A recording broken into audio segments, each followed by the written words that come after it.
Jadi bukan untaian kata yang menggugah, tapi Allah yang menggugah. Kita bicara pakai hati, perkataan terbaik, seperih apapun. Sejengkel apapun, semarah apapun, usahakan perkataan kita hanya perkataan yang disukai Allah. Karena yang bisa mengubah adalah Allah. Inilah pentingnya keyakinan Allah yang membulak-balik hati. Jadi nasihat adalah amal soleh saja. Dan banyaklah berdoa. La yaruddu qada ila du'a. Tidak ada yang bisa mengubah takdir syariatnya selain doa. Jadi Allah penguasa takdir. Allah yang mengubah dari satu takdir ke takdir lain. Di antaranya adalah doa. Doa lebih kuat daripada sekedar nasihat. Apalagi nasihat hanya mengandalkan diri. Kalau doa mengandalkan Allah Subhanahu wa taala. Guru tidak cukup hanya ngajar. Guru harus jadi contoh sekuat tenaga. Mengajar penuh dengan kasih sayang dan keikhlasan. Dan mendoakan murid. Mbah itu sangat sayang kepada AA katanya. Tidurnya sedikit, sholatnya banyak, mendoakan gitu. Guru sampai begitu banyak mendoakan murid. Alhamdulillah. Pertanyaannya, seberapa banyak kita mendoakan keluarga kita? Mendoakan anak, pendamping hidup dengan doa yang tulus sekali, menghibah, memelas agar diselamatkan, tidak sampai jadi keluarga durhaka, jangan sampai mati su'ul khotimah, jangan biarkan di kuburnya melolong-lolong, menjerit-jerit, tersiksa tanpa ada amal yang menyelamatkan. Jangan sampai di akhirat nanti hanya jadi peminum lahar dan nanah yang kepalanya meletup, tubuhnya hangus, dan balik lagi. Akhirat itu benar-benar ada, hadirin. Jadi kalau sayang keluarga, jangan hanya memikirkan pakaian, sepatu, baju, sekolah. Pikirkan ini nanti di mana mereka berada.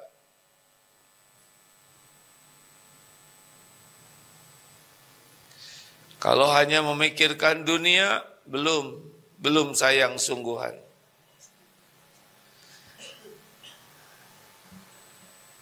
Anak yang sayang orang tua, pikirkan orang tua nanti gimana di kuburnya.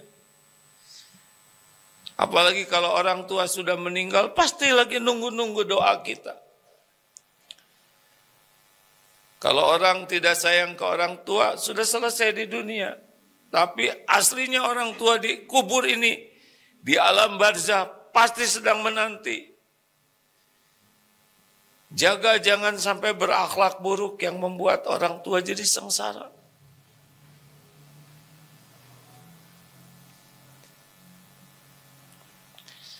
Begitulah hidup ini akan berakhir. Pasti ada balasan di akhirat nanti. Siapa yang sayang keluarga, ku anfusakum wa ahlikum naro. Jaga dirimu dan keluargamu dari api neraka. Dunia cuma sedikit saja cobaan. Tapi di akhirat kekal. Begitulah hadirin sekalian.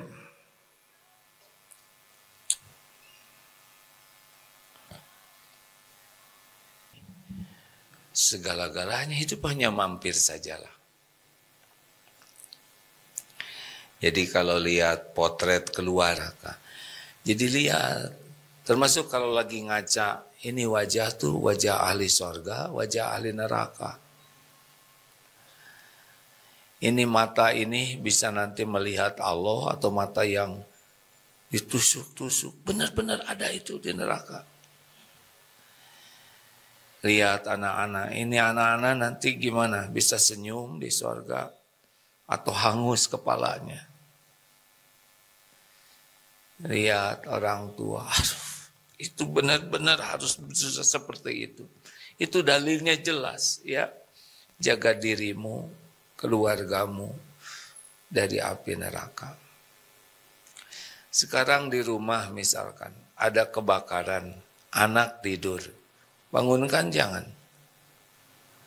Atau biarin aja hangus.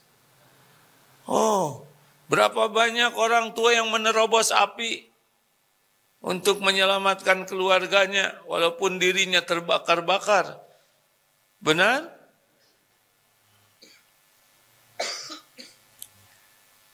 Tidak mungkin orang tua membiarkan anaknya terbakar dalam kebakaran. Tidak mungkin. Sepanjang memungkinkan, walaupun tubuhnya luka-luka akan menyelamatkan anaknya. Apalagi di akhirat kebakaran yang kekal nanti. Maka orang-orang yang akan bisa menjadi baik adalah wabil akhirati hum yuqinun. Yang yakin dengan kehidupan akhirat nanti.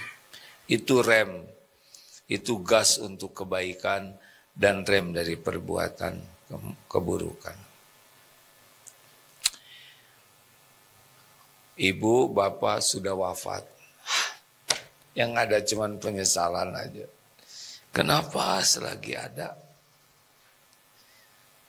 Tidak maksimal memberikan yang terbaik.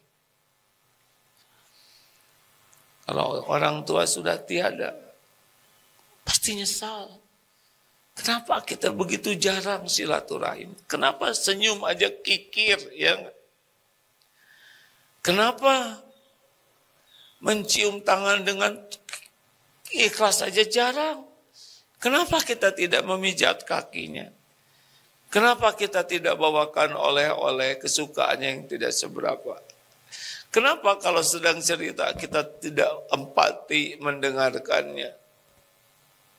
Kenapa harus pegang HP di hadapan orang tua? Kenapa kita harus sibuk? Kalau sudah tiada, pasti menyesal.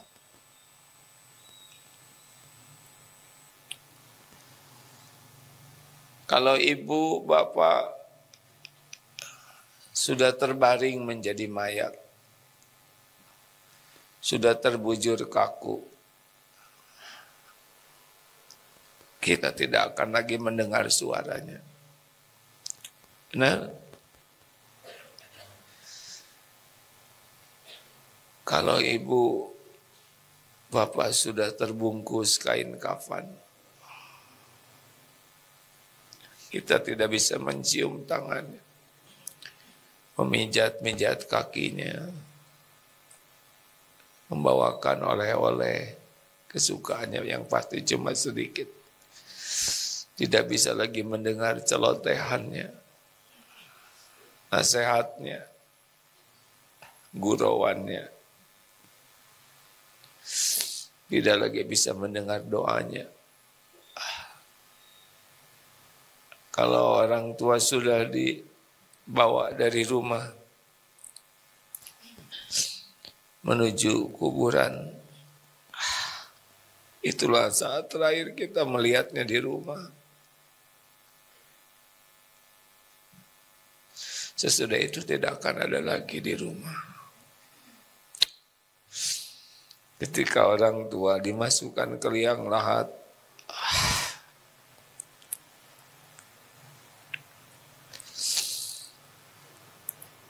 ketika tanah sudah mulai menimbun, itulah saat terakhir kali melihatnya. Selebihnya hanya tinggal tumpukan tanah dan nisan dan penyesalan. Kenapa selama orang tua ada air susu dibalas air tuba, belayan dibalas dengan hardikan, kasih sayang dibalas dengan luka. Sampai kapan orang tua harus menderita?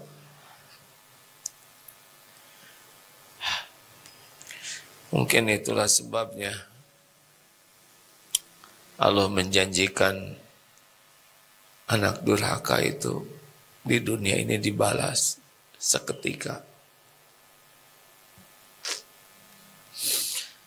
Tapi orang tua tetap tidak mau anaknya dapat penderitaan, walaupun banyak luka.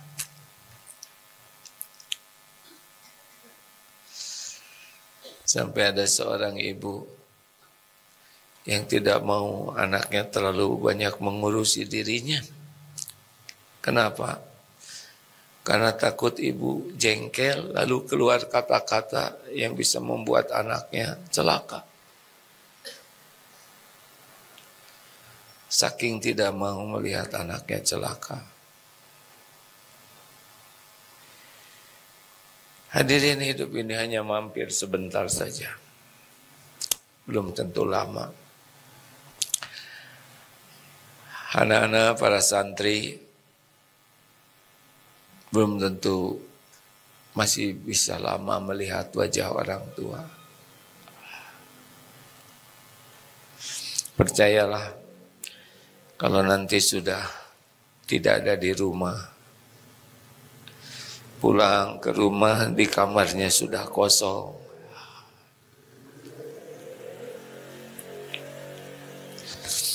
Yang biasa ada di kamar sudah tidak ada, hanya tinggal fotonya mungkin, sendalnya, pakaiannya.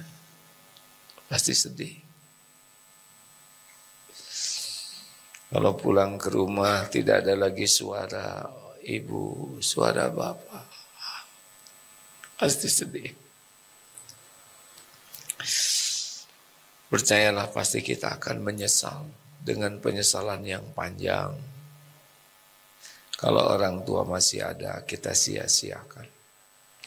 Apa sih susahnya tersenyum tulus? Apa sih susahnya kita memilih kata-kata terbaik? Sepakat tuh dengan pernyataan seorang ulama. Nah, berapa kali kamu mendoakan orang tua? 5 kali. Kalau gitu kamu masih durhaka. Nah, bagaimana Yai saya disebut durhaka? Coba 5 kali doakan orang tua. Rabbik firli wali walidayya warhamhuma kama rabbayani shaghira. 5 kali. Capek tidak? Tidak. Berkeringat tidak? Tidak. Lemas tidak? Tidak. Orang tuamu habis-habisan untuk kamu. Berhutang ke sana sini, membanting tulang siang dan malam. Kamu hanya membalas dengan doa segitu.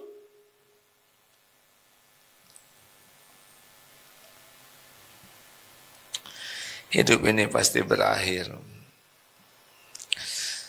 Mudah-mudahan kita berpikiran sama, yaitu sukses itu masuk surga.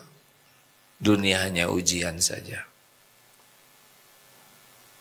Bagi orang tua, bagi suami, bagi istri, bagi anak.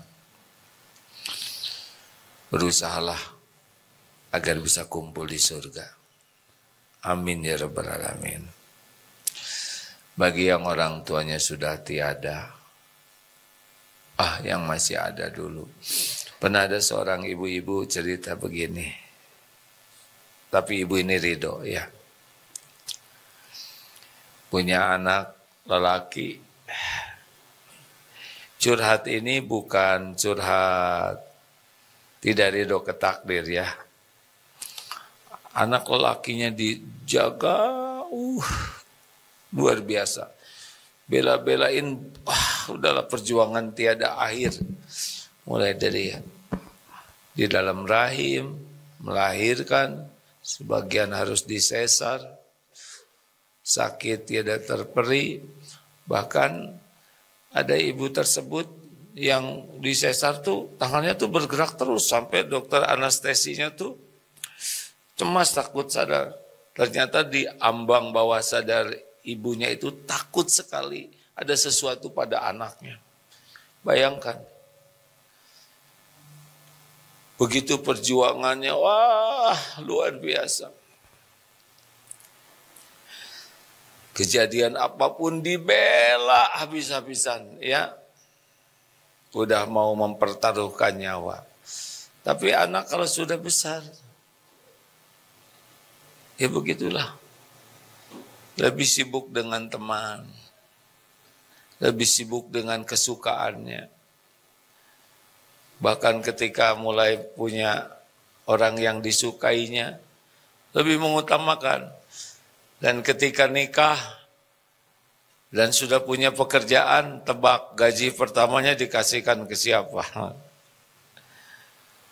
Beli HP, Bu, HP ini bagus ya. Oh bagus. Disangka ibunya buat ibunya. Ini buat istri saya cocok enggak, Bu? Hanya pakai laporan aja. Untung ibunya bijaksana. Anak lelaki kalau udah nikah, Pol biasanya lebih sibuk untuk istrinya. Berapa banyak anak lelaki yang ya begitulah disuruh ngurus orang tua malah jadi beban. Padahal itu pintu surga. Ada yang membesarkan anak perempuan, terus anak perempuan lebih berat lagi karena harus dijaga. Udah nikah, dibawa aja oleh suaminya, ya. Nah, orang tua harus ridho dengan episode seperti ini. Apakah berakhir dengan anak-anak menikah? Tidak. Orang tua kepikiran terus. Kepikiran terus, siang malam. Tidak berakhir dengan anak menikah. Mungkin anak ketika nikah sibuklah dengan rumah tangganya. Orang tua ridho sedikit disapa, ya. Kepada orang tua nggak usah nunggu-nunggu, ya. Nanti sedih. Apalagi anak-anak semakin besar, tinggal berdua atau tinggal sendiri. Gimana supaya nggak kesepian? Ada Allah. Ini para calon pensiunan siap-siap, Pak. Siap-siap nanti rumah jadi sepi. Jangan nunggu-nunggu. Kok nggak ada yang nyapa? Kok nggak ada yang nelpon? Sedih nanti. Stop memikirkan mana kalau ada yang kurang sesuai harapan, tobat lagi. Banjiri saja dengan air mata, tobat. Itulah hidup.